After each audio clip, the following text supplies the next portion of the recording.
이 말씀을 교독하도록 하겠습니다. 제가 먼저 읽고 그 다음 절을 읽어주시면 감사하겠습니다.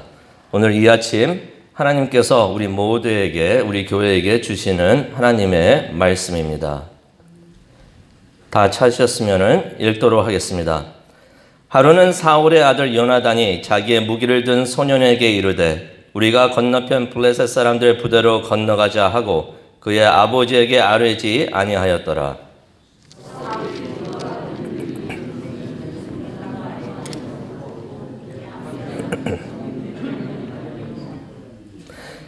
아히야는 에봇을 입고 거기에 있었더니 그는 이가봇의 형제 아히두베의 아들이요 비느하스의 손자요 실로에서 여호와의 제사장이 되었던 엘리의 증손이었더라. 백성은 요나단이 간 줄을 알지 못하니라.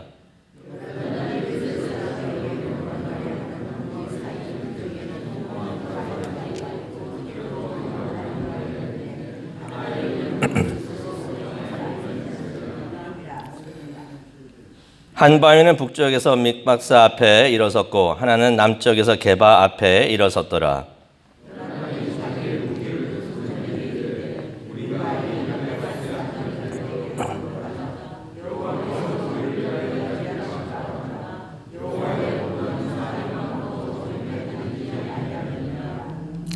무기를 든 자가 그에게 이르되 당신의 마음에 있는 대로 다 행하여 앞서 가소서. 내가 당신과 마음을 같이 하여 따르리이다.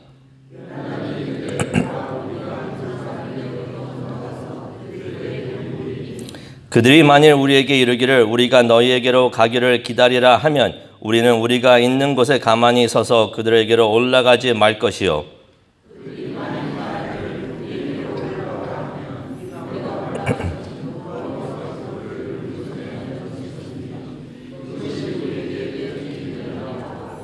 둘이 다 블레셋 사람들에게 보이매 블레셋 사람들이 이르되 보라 히브리 사람이 그들이 숨었던 구멍에서 나온다 하고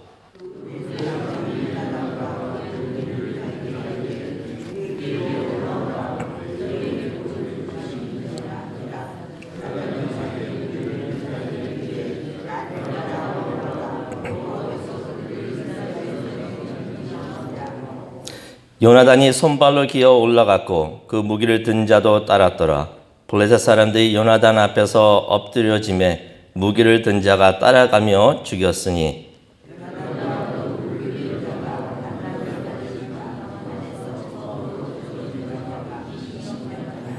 네, 다 함께 읽겠습니다. 들에 있는 진영과 모든 백성들이 공포에 떨었고 부대와 노략군들도 떨었으며 그 땅에 진동하였으니 이는 큰 떨림이었더라.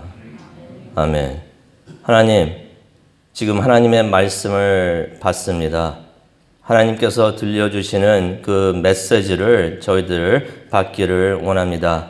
우리 마음에 이 장소에 큰 떨림이 있을 수 있도록 축복하여 주시옵소서. 하나님께서 우리의 마음을 움직여 주시옵소서. 마음의 귀를 열어주셔서 하나님께서 들려주시는 하나님의 음성을 들을 수 있는 겸손한 자들이 될 수 있도록 축복하여 주시옵소서. 예배자들이 되게 하여 주시옵소서. 하나님의 임재하심이 우리와 함께하고 우리가 하나님이 계시는 지성소에 들어가는 귀한 시간 될 수 있도록 하나님 인도하여 주시옵소서. 감사합니다. 예수님의 이름으로 기도합니다. 아멘.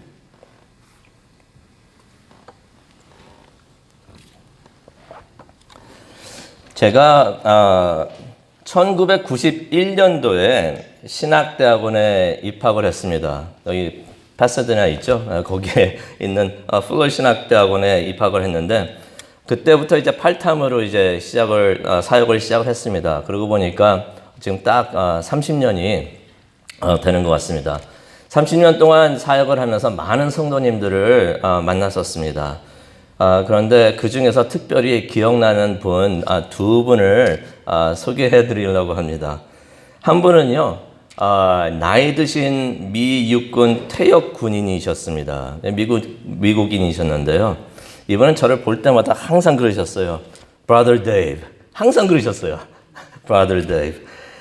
내가 할 수 있는 것은 이것밖에 없습니다. 라고 하면서 무슨 일을 하셨냐면요. 매주일 본당 앞에서 주보를 나눠주셨어요. 허리도 좀 안 좋으시고 무릎도 좀 안 좋으신 분이세요. 약간 구부정하시면서 이거밖에 내가 할 수 있는 게 없어요. 그러면서 그렇게 하셨습니다.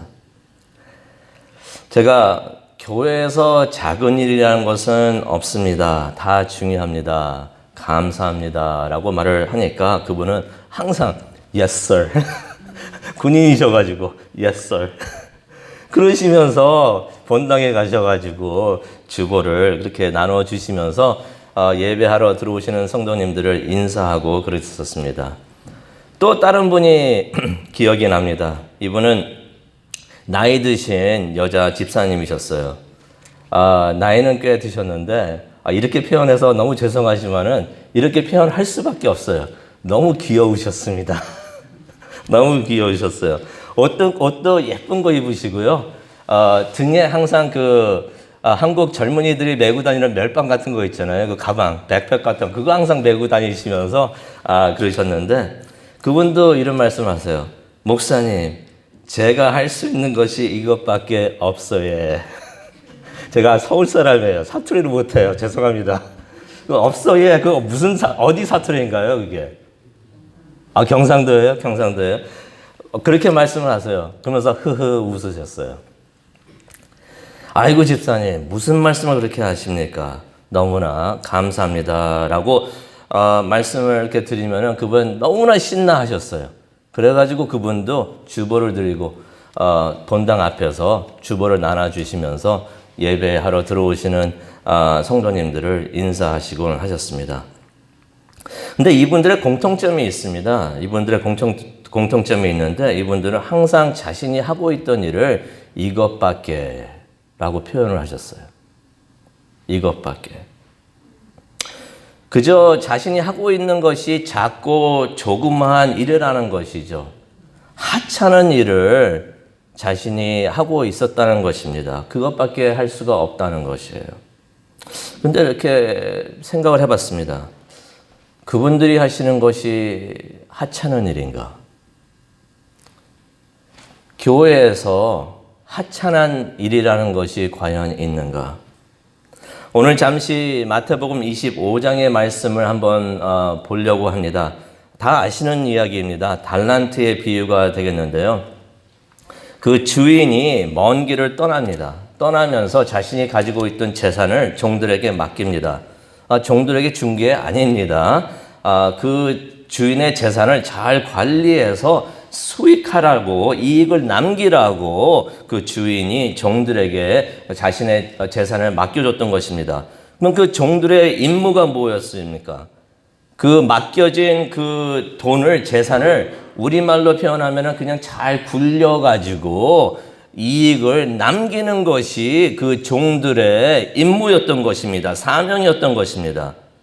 잘 아시고 계시죠? 어떤 종은 5달란트를 받았고요. 어떤 사람은 2달란트를 받았고, 어떤 사람은 달란트 하나를 받았습니다. 죄송합니다. 제가 알러지가 있어가지고요. 달란트 하나를 받았습니다. 근데 이런 생각이 듭니다. 이거 약간 불공평하지 않은가? 누구는 5달란트를 받고, 누구는 1달란트를 받고, 이거 참 불공평하지 않는가? 근데 가만히 말씀을 생각을 해보면요. 우리가 그런 생각을 할 필요가 전혀 없습니다. 왜냐면요. 그 종들이 받았던 돈이 어차피 종들의 돈이 아니었기 때문입니다. 그렇죠? 그들은 주인의 돈을 관리하고 있었던 관리자들이었던 것이에요. 우리도 그러하죠. 우리가 가지고 있고 소유하고 있다는 그 재산, 돈, 집, 차들, 이게 우리 것이 아니라는 것입니다. 이것이 우리 것이라고 생각하는 바로 그 순간부터 우리는 헌금을 못합니다. 아까워서. 근데 하나님께서는 이 재산을 우리에게 맡겨주셨어요. 우리는 관리자인 것입니다. 그래서 하나님께서 맡겨주신 것을 하나님 뜻대로 잘 관리하는 것이 우리의 임무인 것입니다. 근데 사실 1달란트도요. 죄송합니다. 적은 돈이 아니었었습니다. 그 한 달란트라고 하는 것이요. 그걸 계산을 해보면요. 우리가 20년 일을 했을 때 받을 수 있는 임금이 한 달란트인 것이에요. 그러니까 한 달란트 받은 사람도 결코 작은 것을 받았던 것이 아닙니다. 근데 뭐 그렇다고 하더라도 5달란트 받은 사람에게 비하면은 적다고 할 수가 있겠지요. 근데 말씀을 보게 되면은 먼 길을 떠났던 주인이 다시 돌아옵니다. 그런 다음에 무엇을 하죠? 매우 중요한 게 나옵니다. 결산을 하십니다. 결산을 하시는 것이에요. 모든 종들에게 맡겨진 사명이 있었고 임무가 있었는데 그 맡겨진 일들을 그 종들이 잘 해냈는지 그 주인이 정산을 하셨던 것입니다. 그때 5달란트하고 2달란트를 받았던 종들이 가지고 있던 그 돈들을 가지고 옵니다. 2배로 불렸죠. 5달란트 받았던 사람은 10달란트를 만들었고 2달란트를 가지고 있었던 사람은 4달란트를 만들었던 것입니다. 그런 수익을 얻었던 것입니다. 그래서 주인이 그 둘 종들에게 칭찬을 해주시는데요. 성경을 보면 그 칭찬 내용이 똑같습니다. 그것을 우리가 마태복음 25장 23절을 통해서 볼 수가 있습니다. 그 주인이 어떻게 칭찬을 하시냐면요. 참 잘했다. 착하고 충성된 종아. 내가 작은 일에 충성했으니 이보다 더 큰 일을 맡기겠다라는 칭찬을 그 주인께서 종들에게 해 주십니다. 근데 여기서 우리가 분명히 알 수 있는 것이 있습니다. 이 주인은요, 이 종들이 얼마나 크고 많은 수익을 얻었느냐에 대해서는 관심이 하나도 없었던 것입니다. 보시면서 너 10달란트 모았어? 그거 더 칭찬을 많이 해주시고 4달란트야? 칭찬을 해주시지만은 더 10달란트 받은 사람을 더 칭찬해 주시고 이 주인은 그러지 않았다는 것이에요. 주인의 관심은 무엇에 있었냐면요. 이 종들이 맡겨진 일에 충성을 다했는가? 하라고 한 것을 했는가 하는 것에만 이 주인은 관심이 있었다는 것입니다. 근데 문제가 하나 있었죠. 달란트 하나를 받았던 종이 있는데요. 이 종은 아무 일도 안 했습니다. 왜 그랬을까요? 혹시 한 달란트가 적어서? 그렇다면 그 사람도 5달란트를 받았으면 일을 했었을까요? 다 알고 계시죠? 이 이야기는 우리들의 이야기입니다. 예수님께서 다시 우리에게 오셔서 우리와 결산을 하십니다. 그때 예수님의 관심은요, 우리가 얼마나 크고 많은 일을 했는가 하는 거에 대해서는 예수님께서는 관심이 없으시다는 것이에요. 예수님께서 결산을 하시고 정산을 하시는데 그 기준이 무엇이 되냐면요. 내가 맡겨진 일에 충성했느냐. 내가 너에게 하라고 맡겨진 그 사명과 임무를 다 했느냐 하는 것에만 예수님께서는 관심이 있으시다는 것입니다. 우리 주님의 눈에는요. 크고 작은 일이 없다는 것이에요. 없습니다. 다 소중합니다. 그것을 우리가 어떻게 알 수가 있습니까? 5달란트 받아가지고 10달란트 만든 사람이나 2달란트 가지고 4달란트를 만든 사람이나 받은 상이 똑같아요. 무엇을 의미합니까? 하나님께서는, 예수님께서는 우리가 얼마나 큰 사역, 많은 일을 했는가 관심이 없으시다는 것이에요. 맡겨진 일에 우리가 충성을 다했는가, 순종을 했는가, 거기에만 관심이 있으시다는 것입니다. 그래서 제가 오늘 예배하시는 성도님들에게, 우리 교회에게, 우리 교회 각 성도님들에게 이런 질문을 드리겠습니다. 하나님께서는 성도님에게 무슨 일을 맡기셨습니까? 무슨 일을 맡아서 지금 계십니까? 가만히 생각해 보면요. 이것을 알아야 됩니다. 우리가 이것을 모르면요, 아무 일도 못하기 때문입니다. 그래서 우리 주님이 나에게 무엇을 맡기셨는가 아는 것도 큰 축복입니다. 그것을 찾는 우리 모두가 되기를 원합니다. 더 쉽게 표현하면은 우리 삶의 목적이 무엇인가를 알아야 된다는 것이에요. 왜 살고 있는지, 왜 교회에 다니고 있는지, 왜 우리가 오늘 이 아침에 나와서 하나님을 예배하고 있는지 그 이유를 알아야 된다는 것입니다. 제가 사역을 같이 하고 있는 교회와 성도님들에게 항상 이야기하는 것이 있습니다. 우리에게 있어서 무엇을 하느냐는 그리 중요하지가 않습니다. 왜 하는가? 왜 우리가 하고 있는 것을 하고 있느냐? 그것이 매우 중요합니다. 우리가 예배를 하고 있는데 왜 예배를 하고 있는지, 우리가 삶을 살고 있는데 왜 살고 있는지 그 목적을 알아야 된다는 것이에요. 그래야만이 우리가 하나님께서 우리에게 맡겨주신 그 사명, 그것을 우리가 충실히 또 순정하면서 할 줄로 믿습니다. 오늘 요나단의 이야기를 나누려고 합니다. 그 달란트 비유 끝났습니다. 그게 전부 아닙니다. 오늘 요나단의 이야기를 나누려고 하는데요. 성경을 한번 펴시고 말씀을 보면서 우리 다 함께 묵상하고 또 공부하도록 하겠습니다. 사무엘상 14장이 되겠는데요. 이 요나단은 작고 적은 일에 순종하고 충성을 다했던 사람이었습니다. 요나단이 누구였습니까? 다 아시다시피 사울 왕의 큰아들이었습니다. 사울이 이스라엘의 1대 왕이었습니다. 그 사람의 큰 아들이었으니까 누구였습니까? 이 요나단은 앞으로 왕이 될 수 있었던 세자였던 것이에요. 그런데 이 사람이요, 진짜 큰 그릇이었던 것을 우리가 알 수 있는 것이 자기 대신 왕이 될 다윗을 알고 있으면서 다윗을 돕고 다윗을 아꼈던 사람이 바로 요나단이었던 것이에요. 대단한 사람입니다.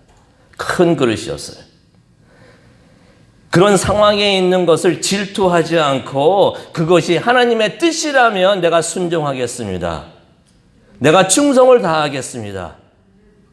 하나님의 뜻에 충성을 다하겠습니다 하면서 삶을 살았던 사람이 바로 요나단이었던 것이에요. 요나단은요, 매우 용맹했던 무사였습니다. 전사였습니다. 그것을 다윗도 인정을 했는데요. 사무엘하 1장 22절, 나중에 성경을 한번 찾아보시기 바랍니다. 거기를 보시면은 다윗도 인정했던 무사, 전사가 바로 요나단이었던 것이에요. 이 요나단이 사무엘상 13장 3절을 보면 우리가 알 수 있는데 블레셋과 첫 전투를 싸우면서 크게 승리를 합니다. 그러면서 이제 사무엘상 14장 오늘 본문의 말씀이 되겠는데요. 이 말씀의 배경을 제가 잠시 설명을 드리면은 그때 당시에 이스라엘이 블레셋과 전쟁을 하고 있었습니다. 근데 이 전쟁에서 이 이스라엘이 매우 불리했던 상황에 있었습니다. 일단 가지고 있던 무기에서 크게 밀렸던 것이에요. 성경을 보니까요, 무기를 가지고는 있었는데 새로 만든 무기가 없었다고 합니다. 그 이유가 사무엘상 13장 19절 성경을 한번 보시기 바랍니다. 거기 보시면은 이스라엘에게는 대장장이가 없었기 때문에 새로 만든 무기, 칼이나 창이 없었다고 합니다. 당시에 이 철을 만드는 기술은요, 블레셋 사람들의 특허였던 것이에요. 그 사람들만이 알고 있었고 그것을 다른 사람들에게, 다른 민족에게 전수를 하지 않았었습니다. 그렇기 때문에 그 이유는요, 간단하죠. 이것을 가르쳐주면 그 사람들이 무기를 만들까 봐. 블레셋 사람들이 이스라엘에게 그걸 가르쳐주면 이스라엘이 무기를 만들어서 자기들과 싸울까 봐 그렇게 그러한 기술을 알려주지 않았던 것입니다. 그래서 성경을 보게 되면요, 이것이 사무엘상 13장 19절에서 21절에 나오는데요. 이스라엘 사람들이 농기구가 필요하잖아요. 농사를 지어야 되는데 농기구가 필요한데 이 농기구 관리가 필요할 때마다 어떻게 했냐면 블레셋에 가가지고 도움을 받았다라는 기록이 성경에 나와 있습니다. 그러면서 이제 이스라엘과 블레셋이 이제 전쟁을 하는데요. 이 상황이 얼마나 안 좋았었냐면은 그때 이스라엘에서 쇠로 만든 철로 만든 칼을 가지고 있었던 사람은 딱 2명이었다고 합니다. 그게 누구인지 아십니까? 그게 사울과 요나단이었던 것이에요. 나머지 군사들은 무기를 가지고 있어도 전부 다 쇠로 철로 만든 무기가 하나도 없었던 것입니다. 이러한 이 전쟁은요, 누가 봐도 승산이 없었던 전쟁이었던 것이에요. 블레셋 사람들은 전차도 가지고 있었고요, 쇠로 만든 무기를 가지고 있었었는데 이스라엘 군사들은 그런 것들이 없었다는 것입니다. 너무나 불리했던 전쟁이었던 것이에요. 아마 그 전쟁을 하러 나갔던 사울 왕의 머릿속에도 아마 그런 생각이 가득히 차여 있었던 것 같습니다.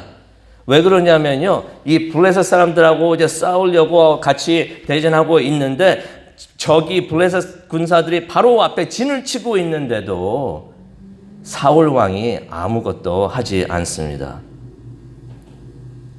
이 블레셋 사람들이 군사들을 몇 명을 보내가지고 어느 한 장소를 차지하는데요. 14장 14절을 한번 보시기를 바랍니다. 그 땅의 크기를 어떻게 설명을 하고 있냐면요. 반나절 가리 땅이다라고서 표현을 하고 있습니다. 반나절 가르면 다 가를 수 있는 땅이라고 그렇게 설명을 하고 있는 것이에요. 이것을 크기로 한번 계산을 해보면 반 에이걸 정도가 된다는 이야기입니다. 반 에이걸이라는 것은 2,000평방미터 정도가 된다고 합니다. 2,000평방미터. 어떻게 생각하면 그것이 큰 땅 같기도 하는데요. 이곳은 제가 잘 모르겠지만은 제가 있었던 그린스보로 거기에서는 2,000평방미터 반 에이걸 정도 되면요, 그리 큰 땅이 아닙니다. 제가 알고 있던 분들의 뒷뜰이 그보다 큰 땅을 갖고 있던 분들이 많이 계셨어요. 반 에이커? 그건 땅도 아니었던 것이에요. 조그마한 땅. 그쪽으로 보면 그렇게 조그마한 땅이었던 것이에요. 근데 그곳을 성경을 보니까 14절을 보니까 블레셋 군사 20명이 그곳을 지키고 있었다고 합니다. 근데 그때 사울이 거닐고 있었던 군사들은요, 2절을 보니까 600명이었습니다. 비록 이 사람들이 새로 만든 창이나 칼은 없었어도요, 이 사람들이 훈련된 군사들이었던 것이에요. 군인들이었던 것입니다. 나무로 만든 무기는 가지고 있었던 것이에요. 아니, 까짓거 600대 20이잖아요. 해볼만 하잖아요. 가서 싸워볼 수가 있잖아요. 그리고 그 고지를 점령을 하면은 군사적으로 매우 유리한 위치에 있을 수 있었던 바로 그러한 땅이었던 것입니다. 이것처럼 참 좋은 기회가 또 있겠습니까? 600명을 데리고 가가지고 20명, 그 조그만 땅이라도 차지하면은 전쟁에서 이길 수 있는 좋은 기회가 되는데. 그런데요, 사울이 전혀 움직이지를 않습니다. 사울이요, 그리 믿음이 좋았던 사람이 아니었어요. 성경에 그렇게 나와 있죠. 키는 컸습니다. 보통 사람들의 머리 하나는 더 컸다고 합니다. 또 잘생겼어요. 용맹했던 사람이었습니다. 한때는. 근데 그건 옛날 이야기였습니다. 점점 이 사울이 겁을 먹고 비겁해집니다. 그리고 성경을 보면요, 참 치사한 행동을 많이 했어요. 한 예를 들겠는데요. 아까 제가 말씀을 드렸죠. 자신의 아들 요나단이 블레셋 사람들하고 첫 싸움을 해가지고 크게 이깁니다. 그런데 사무엘상 13장 4절 한번 보시기를 바랍니다. 이걸 보면은 사울이 얼마나 치사하고 비겁했는가.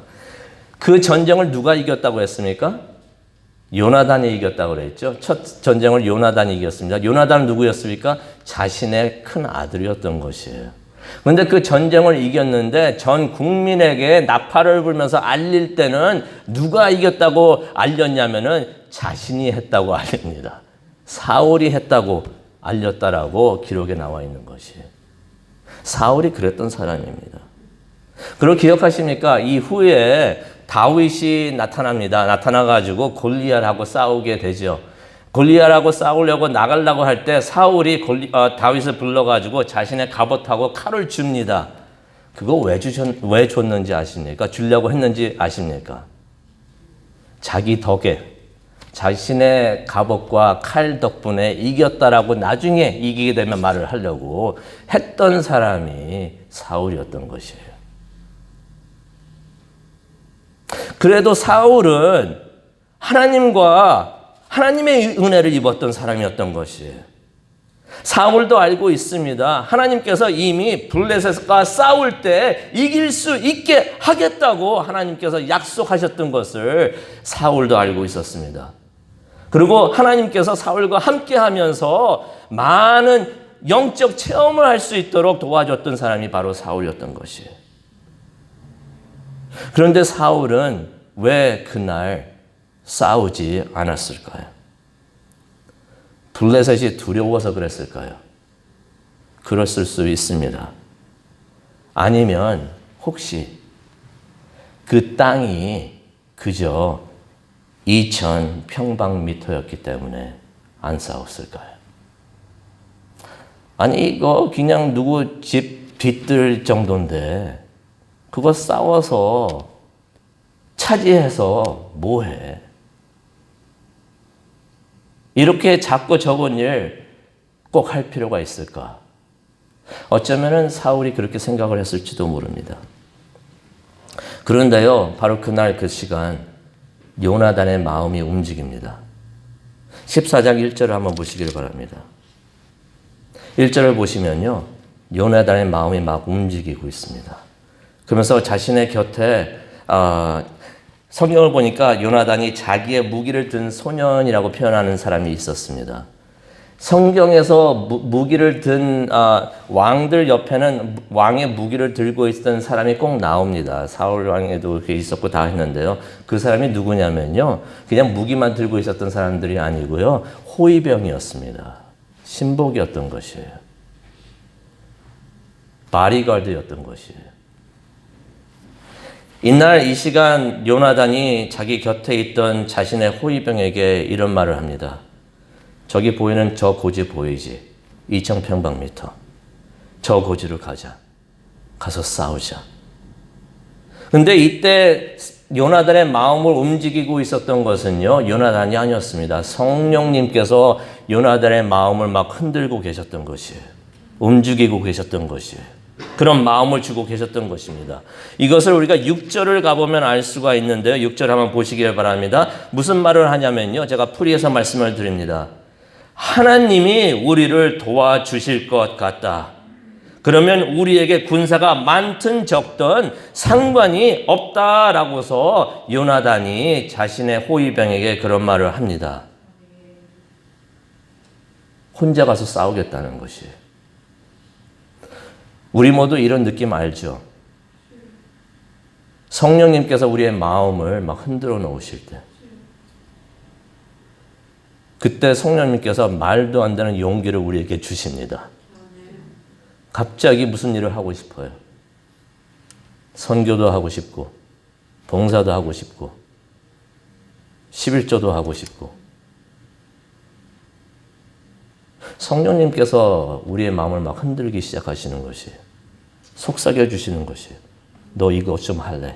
이것 좀 할래? 성령님께서 그런 마음을 주실 때 우리에게 용기가 생깁니다. 용기라는 것은요, 두려움이 없는 것이 용기가 아닙니다. 용기라는 것은요, 두렵더라도, 하기 싫더라도 해야 하는 것을 하는 것이 용기인 줄로 믿습니다. 성령님께서 그런 용기를 우리에게 주십니다. 요나단도요, 사람이었습니다. 분명 그 순간 그 요나단도 두려웠을 것입니다.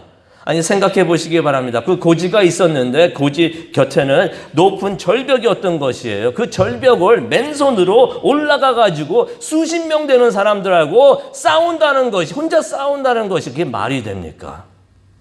괜히 혼자 나섰다가 크게 낭패할 수가 있습니다. 목숨 잃을 수도 있고요, 명예도 잃을 수 있고요, 다 잃을 수 있는 것이에요. 근데 아마 요나단에게는 그런 마음이 있었던 것 같아요. 가서 혼자라도 가서 블레셋과 싸우는 것보다 더 두려운 것이 하나님의 말씀에 불순종하는 것이 더 두려운 것이 아닌가. 성령님께서 계속 그의 마음을 흔들면서 요나단아 너는 가서 그 블레셋과 싸워라 라고 말씀을 하고 계시는데 그 명령을 따르지 않으면 더 큰일 날 것 같은 바로 그런 느낌. 요나단에는 아마 그런 마음이 있었던 것 같습니다. 블레셋보다도 더 두려웠던 것이 하나님이 더 두려웠던 것이에요.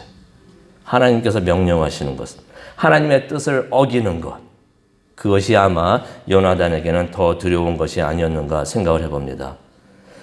그래도 혼자 가기에는 약간 외로웠던 것 같습니다. 그래서 자신의 곁에 있던 무기 든 자 호위병에게 함께 가자고 합니다. 함께 가자고 합니다.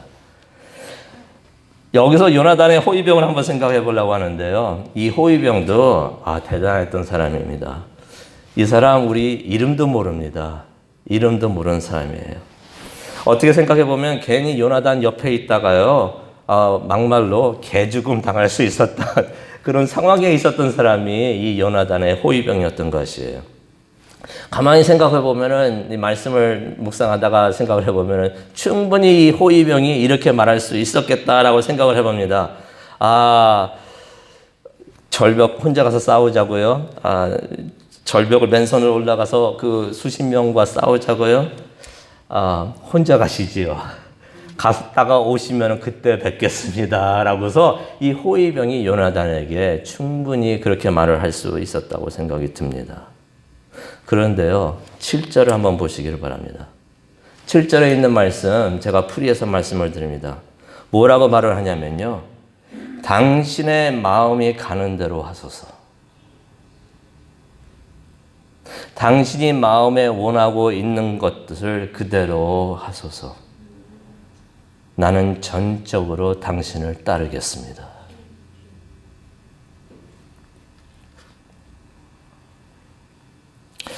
이런 생각을 해봅니다. 우리가 교회를 섬기고 사역을 하고 삶을 살고 있을 때 이런 친구 하나 있으면 얼마나 좋을까. 힘이 날 것 같아요. 신날 것 같아요. 이런 교우나 이런 사역의 동지가 있다면 얼마나 좋을까. 얼마나 힘이 날까. 그런데요, 우리가 하나님의 일을 하려고 믿음의 결정을 할 때 반드시 누군가는 우리를 따라옵니다. 하나님께서 그런 사람들을 붙여주시는 줄로 믿습니다. 뭐든지 함께 하면은 좋기 때문입니다. 비록 사울과 600명의 군사는 요나단을 따라오지 않았지만은 그날 그 시간에 요나단의 신복은 요나단을 따라왔던 것이에요. 그 두 명이 맨손으로 절벽을 타고 올라가면서 얼마나 서로에게 격려가 됐었을까. 비록 그것이 두려운 일이라도 서로를 응원하면서 서로에게 힘이 되지 않았을까 생각을 해봅니다. 이렇게 사람의 마음을 움직여서 함께 일하게 하는 것, 그게 바로 성령님께서 하시는 일이라고 생각이 됩니다. 성령님께서 우리의 마음을, 사람의 마음을 움직여 주시기 때문입니다. 근데요, 요나단이요, 돈키호테처럼 그렇게 무모했던 사람은 아니었습니다. 요나단이 믿음으로 행동을 했지만은 항상 수시로 하나님의 뜻을 찾았던 사람입니다. 기억하십니까? 다윗이 그러했던 사람이었죠. 항상 하나님의 뜻을 찾았던 사람이었는데 요나단도 다윗과 같이 계속해서 하나님의 뜻을 찾았던 사람이었습니다. 요나단이 블레셋을 공격하려 가면서 계속해서 주님의 뜻을 찾았다는 것을 알 수가 있는데요. 절벽을 타고 올라갑니다. 올라가면서 하나님의 뜻을 찾습니다. 어떻게 하나님의 뜻을 찾습니까? 우리가 올라가서 블레셋 군사들을 봤을 때 블레셋 군사들이 우리에게로 오라고 하면은 이것이 바로 하나님의 뜻이다라고서 받아들이면서 자신의 신복에게 호위병에게 말을 하면서 같이 블레셋 군사와 싸우러 갔던 것이에요. 무엇을 의미합니까? 가면서 계속 생각을 했던 것이에요. 그러면서 기도했던 것이에요. 하나님이 우리와 함께 하십니까? 하나님께서 우리가 승리하게 도와주십니까? 그렇게 하나님의 뜻을 찾고 있었던 사람인 것입니다. 그런데요, 우리가 성경을 보게 되면은 우리가 알 수 있는 것이 있습니다. 그때 하나님의 뜻을 가장 잘 알고 있었던 사람이 있었습니다. 그 사람은 요나단도 아니었고 그의 신복도 아니었습니다. 누구였는지 아십니까? 바로 사울이었던 것이에요. 3절에 보면요, 사울 바로 곁에는 에봇을 입은 제사장이 있었다고 합니다. 그 에봇이 무엇이었냐면요, 제사장이 그 에봇을 입고 있으면서 하나님의 뜻이 무엇인가를 알아볼 수 있었던 것이 바로 그 에봇이었던 것이에요. 사울은요, 자신의 마음과 뜻만 있었다라면 바로 곁에 있었던 제사장에게 에봇을 사용하여서 하나님의 뜻을 알아볼 수 있었던 것입니다. 그런데 사울이 아무것도 안 합니다. 어쩌면 하나님의 뜻을 알아보고 싶었던 마음이 없었을 수가 있어요. 괜히 물어봤다가 하나님께서 나가서 싸우라면 어쩌할까? 어쩌면 두려웠을지도 모릅니다. 그런데요, 요나단이 결국 호위병과 함께 맨손으로 절벽을 타고 올라갑니다. 그러면서 타고 올라갔으니까 절벽 위로 얼굴부터 보였겠죠. 그 장면 한번 생각해 보시기 바랍니다. 얼굴만 쑥 내밀어가지고 블레셋 군사들을 보는 것이에요. 그때 성경을 보면요, 블레셋 군사들이 그런 요나단하고 호위병을 보면서 비웃었다고 합니다. 11절에 나옵니다. 11절에 보니까 뭐라고 비웃냐면요, 히브리 사람이 숨었던 구멍에서 나온다라고 하면서 비웃었던 것입니다. 이거 더 풀이하면요, 어떤 말을 어떻게 하면서 비웃었던 거냐면요, 저 봐라 두더지들이 숨었던 구멍에서 나오는구나 하면서 그렇게 요나단과 호위병을 비웃었던 것입니다. 아마 이 블레셋 군사들에게 요나단과 그의 호위병은 돈키호테하고 산초였던 것 같습니다. 무모한 일을 하고 있었던 사람들. 근데 그때 블레셋 사람들이 보지 못했던 것이 하나 있습니다. 요나단은요, 신복만 함께 했던 것이 아닙니다. 하나님께서 그때 요나단과 함께 계셨던 것이에요. 그런데 그들은 그런 하나님을 보지 못했던 것입니다. 어쩔 때는요, 우리가 교회를 섬기고 하나님을 섬기고 하나님께 충성하고 하나님의 말씀에 순종하는 것이 어쩔 때는 우리가 절벽을 타고 홀로 싸우는 것 같은 느낌이 들 때가 있습니다. 세상은요, 그렇게 하는 우리를 보면서 무모한 싸움을 하는 사람들이라고, 돈키호테라고 생각을 할 수도 있습니다. 하지만은 기억하시기 바랍니다. 우리에게는요, 하나님이 우리와 함께 하십니다. 우리가 하나님을 섬길 때 하나님의 뜻을 순종하고 우리가 하나님 뜻대로 살 때 우리에게는 하나님이 함께 하신다는 것이에요. 또한 여호수아의 축복이 우리와 함께합니다. 여호수아 23장 10절을 보면은 이런 축복의 말씀이 있습니다. 풀이해서 말씀드립니다. 너희 중 한 사람이 1000명을 싸우더라도, 이렇게 무모한 일이 또 있겠습니까? 한 명이 어떻게 1000명과 싸웁니까? 그런데 그렇게 하더라도 이길 수 있다라고서 축복이 성경에 기록되어 있습니다. 왜 그렇습니까? 하나님께서 우리를 위하여 싸워주시기 때문인 것입니다. 그날 그 시간에 그 전쟁 때 하나님께서 요나단과 함께 하셨던 것이에요. 이것을 알 수가 있는데요. 이 13절 한번 보시길 바랍니다. 13절을 보면은 너무 재미있는 기록이 있습니다.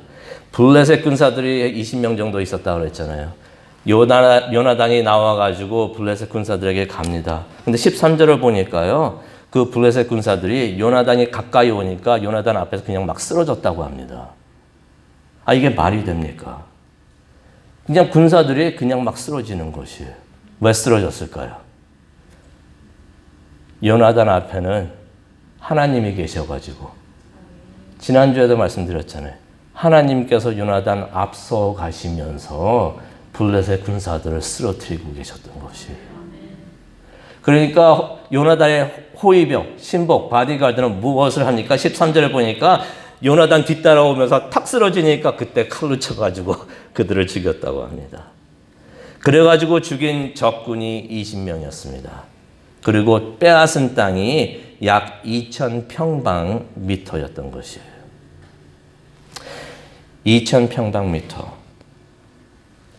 우리가 그렇게 생각할 수가 있어요. 겨우 2,000평방미터. 겨우 20명.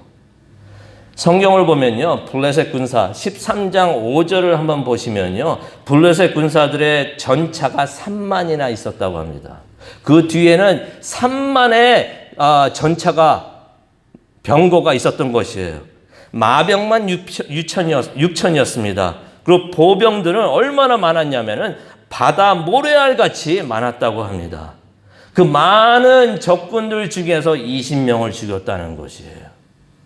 그 많은 사람들이 차지하고 있었던 그 넓은 땅이 있는데 그 넓은 땅 중에서 2,000평방미터를 그날 그때 요나단이 빼앗았다는 것입니다. 우리가 이렇게 생각할 수가 있어요. 요나단이 그렇게 작은 일을 했는데 그 작은 일에 무슨 의미가 있을까? 그런 작은 일에 목숨 걸 필요가 있을까? 모든 것을 다 희생할 필요가 있었을까? 우리가 결과를 보기를 원하는데요. 그 결과가 15절에서 23절에 나와 있습니다. 이 결과를 보니까요. 요나단이 그렇게 해서 그 2,000평방미터를 빼앗은 후에 15절을 한번 보기를 원합니다. 블레셋 진영에 있었던 모든 군사와 백성들이 공포에 떨었다고 합니다. 그리고 15절을 보니까 갑자기 땅도 진동을 했다고 합니다. 땅이 진동하는 것을 뭐라고 표현하죠? 그렇죠. 지진이 일어났다는 것이에요. 그리고 성경을 보면요. 땅도 진동하였으니 15절입니다. 땅도 진동하였으니 이는 큰 떨림이었더라 라고 나와 있는데요. 가지고 계신 성경 혹시 거기에 1번이라고 적혀 있는 그 성경을 가지고 계신 분 계십니까? 밑을 보시기를 바랍니다. 그 성경에 어떤 의미가 있냐면요. 하나님께서 떨리게 하셨다라는 말씀이 있는 것이에요.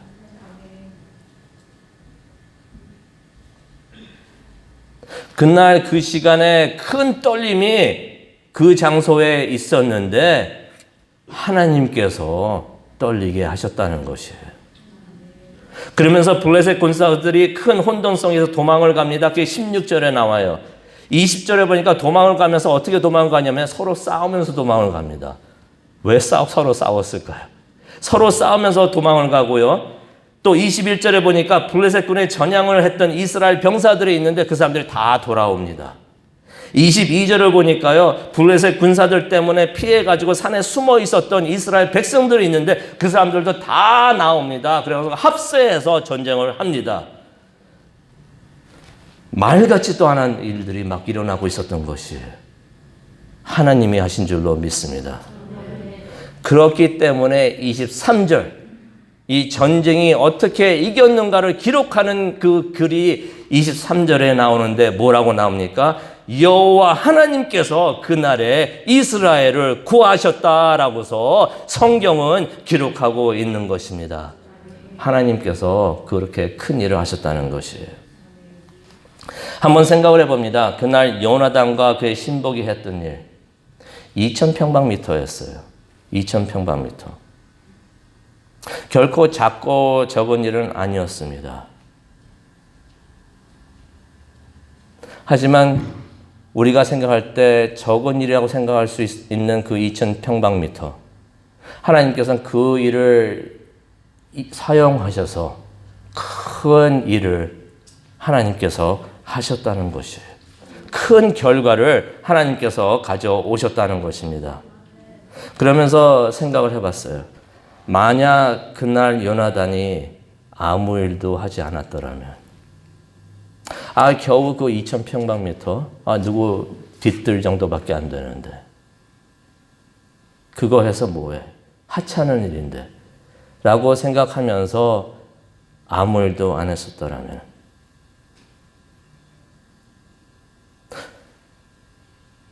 아마 그랬었더라면 그날 이스라엘은 블레셋을 이기지 못했을 것입니다.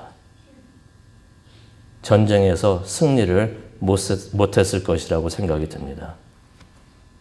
오늘 이 아침에 우리 모두에게 질문을 하기를 원합니다. 성도님에게 질문을 하기를 원하는데요. 성도님에게 2000평방미터는 무엇입니까? 혹시 성령님께서 너 이것 좀 해라 라고 말씀을 하시는데 아직 하지 못하고 계시는 것이 있으십니까? 그것이 혹시 작은 일이라고 생각이 돼서 적은 일이라고 생각이 돼서 혹시 머뭇거리고 계시는 것이 있으십니까? 혹시 그거 해서 뭐해? 무슨 결과가 있을 것이라고 생각하시면서 하지 않고 계시는 것이 혹시 있으십니까? 기억하시기 바랍니다. 하나님은요, 우리가 크고 많은 걸 하는 것에는 관심이 없으세요. 무엇에만 관심을 두시냐면요, 하나님께서 우리 보고 하라고 하시는 것에 우리가 순종을 하고 있는가, 하라고 하는 것을 그것에 충성을 하고 있는가, 그것을 하나님께서는 관심을 두시고 보고 계신다는 것입니다. 제가 우리 교회 온 지 가만히 보니까 이제 3주가 되고 있습니다. 오늘이 세 번째, 사역을 시작한 지 세 번째 주가 되고 있는데요. 그러면서 제가 서서히 우리 교회를 지금 알아가고 있습니다. 그래서 많은 분들, 이 코로나만 없었으면은 참 많이 편하게 만날 수도 있는데, 이 코로나 때문에 힘들지만은 그래도 형편되는 대로 많은 분들하고 만나서 이야기도 나누려고 합니다. 그러면서 서서히 우리 교회를 알아가려고 하는데요. 그러면서 참 감사하다라는 생각이 들었습니다. 하루는 우리 교회에 요나단이 계시더라고요. 요나단이 계십니다. 남들이 작고 적어서 적다고 생각을 해서 주저하는 일을 이분은 묵묵히 혼자서 하고 계신 것을 제가 봤었습니다. 누가 알아주지 않아도 그럴 것 같아요. 우리 교회 교인분들 중에서 아시는 분이 얼마나 될까. 하지만 그분은 그냥 묵묵히 그 일을 매주 하고 계십니다. 혼자서 하찮은 일이라고 남들이 보기에 하찮은 일이라고 생각했다는 거, 묵묵히 하고 계시는 것이. 그러면서 생각을 해봤습니다. 우리에게, 우리 교회에 더 많은 요나단이 필요하구나. 같은 생각이시면 아멘 해주시기 바랍니다. 큰 일만 하려고 그런 것이 아니라, 많은 결과만 얻으려고 하는 것이 아니라, 작고 적은 일에도 충성을 다하려고 하는 요나단이 우리에게는 많이 필요하구나.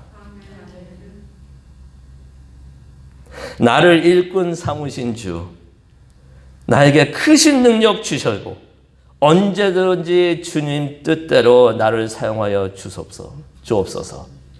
이렇게 찬송을 하면서 하나님을 섬기고 하나님께서 맡겨주신 일에 충성을 다하는 요나단이 우리에게는 많이 필요하지 않는가. 그런데 우리는 그 답을 다 알죠. 우리는 누가 요나단이 되어줄까라고서 생각을 하지만 답은 있습니다. 그 답이 무엇일까요? 우리 자신이 요나단이 되면 되잖아요. 누가 이 일을 해줄까라고서 남을 쳐다보는 것이 아니라 내가 하겠습니다. 하나님께서 나의 마음을 움직여 주시면은 내가 하겠습니다. 내가 요나단이 되겠습니다. 라고 하면서 많은 사람이 안 따라오면 어때요? 하나님이 붙여주시는 사람 함께 하나님의 일을 하면 바로 우리가 요나단이 될 줄로 믿습니다. 그러면 하나님께서 우리를 통해서 큰 결과를 가져오실 줄로 믿습니다. 그것은요, 하나님이 하시는 일이에요. 우리가 할 일이 아닙니다. 우리가 할 일은 맡겨주신 일에 순종하고 충성하는 것입니다. 비록 그것이 남들이 보기에 하찮은 일이라도, 작고 적은 일이 되더라도 하나님께서는, 기억하시기 바랍니다. 하나님께서는 요나단을 사용하셔서 하나님의 일을 하십니다. 그렇게 전에도 하셨고 지금도 하시고 앞으로도 하실 줄로 믿습니다. 요나단이 모여서 하나님을 예배하고 섬기는 우리 교회가 되기를 간절히 축원합니다. 우리 다 함께 괜찮으시면 일어나셔가지고 마지막 찬송하시겠는데요. 우리가 찬양을 바꿨으면 좋겠습니다. 모든 열방 주보 올 때까지도 참 좋은데 우리가 그 전에 했던 봉헌 찬송으로 했던 320장 우리 다 함께 말씀 그 가사를 생각하면서 이 가사를 하나님께 올려드리면서 이것이 우리의 기도문이 되기를 원합니다. 힘차게 부르시겠습니다. 나의 죄를 정케 하사 주의 일꾼 삼으신 두세 주의 넓은 사랑 항상 찬송합니다. 나를 일꾼 삼으신 주 크신 능력 주시고 언제든지 주 뜻대로 사용하여 주소서. 내게 부어주시려고 은혜 예비하신 주 주의 은혜 채워주사 능력 있게 하소서. 나를 일꾼 삼으신 주 크신 능력 주시고 언제든지 주 뜻대로 사용하여 주소서. 죄의 짐을 풀어주신 주의 능력 크도다. 나를 피로 사신 예수 내 맘속에 오소서. 나를 일꾼 삼으신 주 크신 능력 주시고 언제든지 주 뜻대로 사용하여 주소서. 주여 내게 성령으로 충만하게 채우사 생명수가 강물처럼 흐르게 하옵소서. 아멘. 나를 일꾼 삼으신 주 크신 능력 주시고 언제든지 주 뜻대로 사용하여 주소서. 우리 잠시 기도하는 시간을 갖도록 하겠습니다. 서 계신 곳에서 또 각자 처소에서 예배를 하시는 그 장소에서 하나님께 기도하는 시간을 갖기를 원합니다. 성령님께서 오늘 우리들에게 무슨 말씀을 주셨습니까? 하나님께서 주시는 그 명령을 우리가 순종하기를 원합니다. 하나님께서 성령님을 통해서 네가 이것을 할 수 있느냐라고서 말씀을 해주신 것이 있는 줄로 믿습니다. 그 말씀에 순종하고 충성을 다하는 요나단이 우리가 되기를 원합니다. 나를 일꾼 삼으신 주 나에게 크신 능력 주셔서 언제든지 주님의 뜻대로 나를 사용하여 주시옵소서라고서 하나님께 기도를 하고 충성을 다하는 우리 모두가 되기를 원합니다. 이것을 위해서 기도하는 시간을 갖도록 하겠습니다. 우리 잠시 기도하겠습니다. 기도하시겠습니다. 사랑과 은혜 충만하신 하나님 아버지 주님을 감사드립니다. 오늘 말씀을 우리에게 주시고 그 말씀대로 아버지 살 수 있도록 결단을 하게 하여 주시니 정말로 감사합니다. 오늘 이 자리에서 아버지 고백을 하면서 예배하고 있는 우리 모두에게 함께하여 주실 줄로 믿습니다. 아버지 성령님께서 우리의 마음을 움직여 주셔서 하나님께서 우리를 일꾼으로 삼으셨다는 것을 깨닫고 하나님께 충성을 다할 수 있는 우리 모두가 될 수 있도록 축복하여 주시옵소서. 작고 적은 일에도 충성을 다하는 요나단과 같은 우리 모두가 될 수 있도록 하나님 축복하여 주시옵소서. 우리의 마음을 흔들어 주시고 결단할 수 있도록 하여 주시고 하나님께서 결단하게 하시는 대로 인도하시는 대로 섬길 수 있는 우리 모두가 될 수 있도록 축복하여 주시옵소서. 함께하여 주시겠습니다. 사랑과 은혜가 충만하신 하나님 아버지 감사합니다. 오늘 이 말씀 우리 각자에게 주시는 줄로 믿습니다. 우리 각자에게 사명을 주시면서 네가 나를 사랑하느냐? 그럼 나를 따르라. 나의 명령에 순종하라 라고 하시면서 혹시 보여주고 계시는 것이 있으십니까? 지적해 주시는 것이 있습니까? 하나님, 저희들 성령님의 음성에 순종할 수 있도록 도와주시옵소서. 성령님께서 인도하시는 대로 따라가며 충성을 다하는 우리가 될 수 있도록 축복하여 주시옵소서. 이제는 우리 주 예수 그리스도의 은혜와 하나님의 크신 사랑과 하나님의 은혜에 감사해서 성령님께서 들려주시는 그 음성을 들으면서 순종하고 충성하기로 결단하는 우리 모두에게 임재하시는 성령님의 임재하심이 오늘 우리와 우리 가정과 교회 위에 영원토록 함께 하시기를 간절히 축원합니다. 아멘.